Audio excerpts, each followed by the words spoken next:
What is up, everybody? I'm George Mossey. This is Marshana, Dahlia, Spavento. Last night, we got a brand new episode of 90 Day Fiance The Other Way. We're on season 3, episode 10. We're 10 episodes in.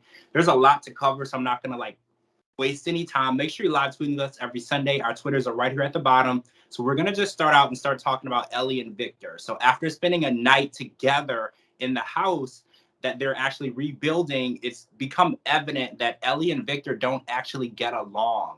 And this is something that isn't something that you can figure out long distance wise. So being in the same room with each other and with the stress of the hurricane and the devastation and her stress of leaving behind everything and selling her business, it's actually becoming evident that they don't really get along. I don't want to say they don't like each other because I feel like they do like each other, but they don't get along, and being under the same roof is difficult.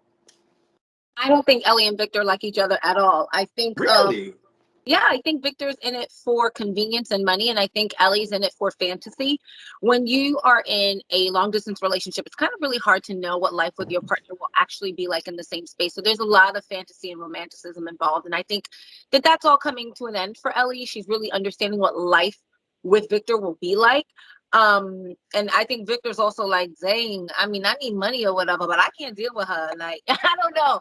I don't think they really like each other. I think there was Wow. ideas on both sides of how it would be, and it's not that. Wow, interesting. I do think that Ellie is very needy, but you have to remember her situation with her husband who passed away unexpectedly. And then she left her everything, her business, her friends, her family, to be with this one man that she knows in this whole country that she knows is just one man. So I don't even want to call her needy. She just needs that attention because she feels alone. And I feel like Victor is not the type to cater to her. He is the type where he's about his business and he's serious and he's not a sensitive person. And I feel like that is what's causing the strife between the two of them, because she needs someone to be sensitive and catering to her, and he's just not the type. So I don't know how this is going to go. We got to keep watching to see what happens. So real quick, let's touch on Corey and Evelyn. So they were on the show last night after the counseling session that Evelyn claims went well, even though she said nothing about anything that she ever did wrong. She said that she felt it went well because Corey admitted his faults and what he did wrong. So they want to give it a try, even though she says she still doesn't trust him and has no idea how she could ever trust him again. Again, like you said, this is a convenient relationship for Evelyn. It's not convenient for Corey, but she's willing to keep it going for the convenience that it brings to her.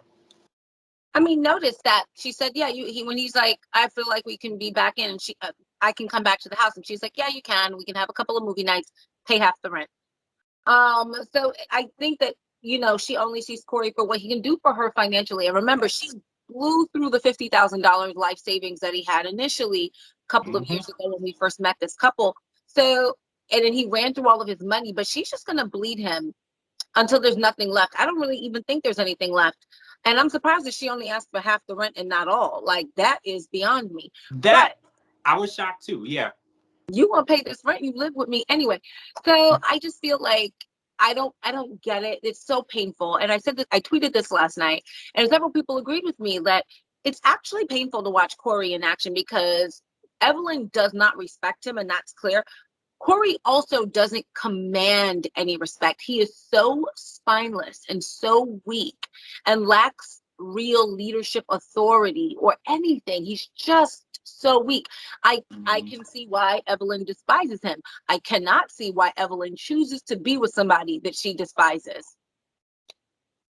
I agree with you 100%. Why would you be with someone that you can't respect, who can't be that man figure for you? Because a lot of women they don't want to feel like they're weak, but they want to feel like they're protected and they have a male figure. And she doesn't see that in Corey at all. Evelyn doesn't. I don't know if she sees that in any man, the way that she is so controlling. But let's talk about Kenny and Armando real quick, because there's a lot of things going around last night about them on Twitter, lots of tweets. So Kenny has a single request for their wedding. The wedding is to take place at a sunset time. He wants a sunset wedding. And Armando kind of wants a 6-hour reception because in his culture, that's how the parties are. It's a huge celebration. And he kind of pushes off to the side. He doesn't feel that it's a big deal. And Kenny feels hurt by that situation. He doesn't feel heard. And it's very ironic because Kenny wants to be heard and he wants people to acknowledge his feelings. In contrast, he feels that Armando's father isn't acknowledging his feelings, and he wants to force Armando to make a telephone call to his father to almost demand his presence at the wedding when Armando's father isn't mentally or emotionally ready to be in attendance of the wedding. And I feel like that was crossing the line. Kenny has been crossing the line a lot, but this overbearing, the way he is pushing this onto Armando's family is just crossing the line. When it comes to the sunset ceremony, I understand why at that hour it can't be. It is a logistical, issue. It's not that Armando doesn't want to give him what he wants, or even that the wedding planner doesn't want to give him what he wants.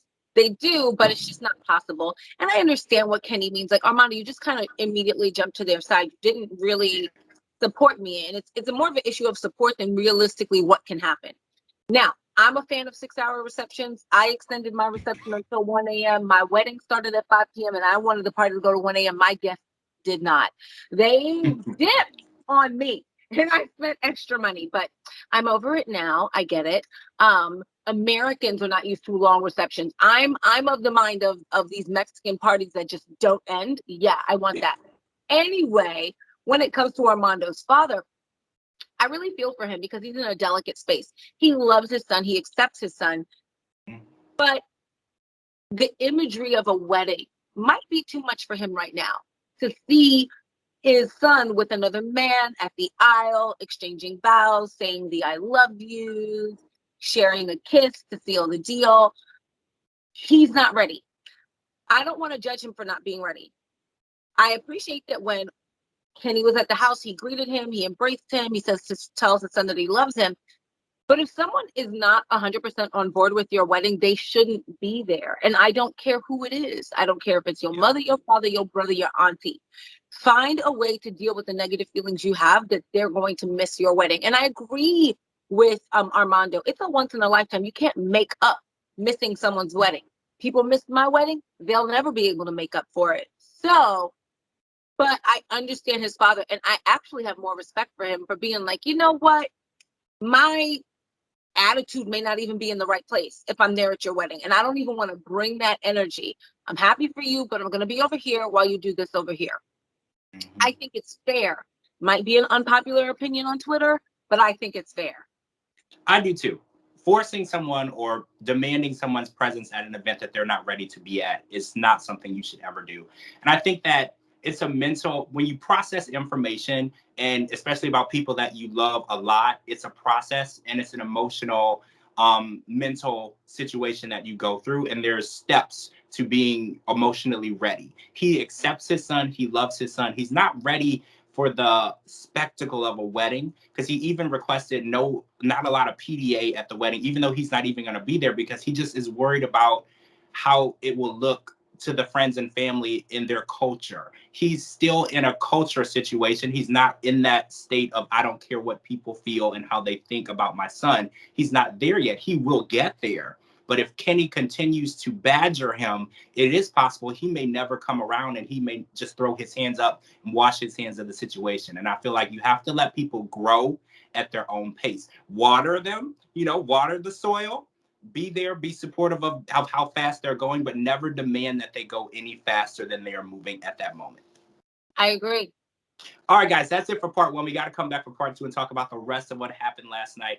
This episode was insane, and I cannot wait to discuss what happened in part two. I am George Mossey. This is my co-host, Marshana, Dahlia, Spavento. Make sure you live tweeting with us every Sunday night. I'll put our Twitters right here at the bottom, and we will talk to you guys real soon.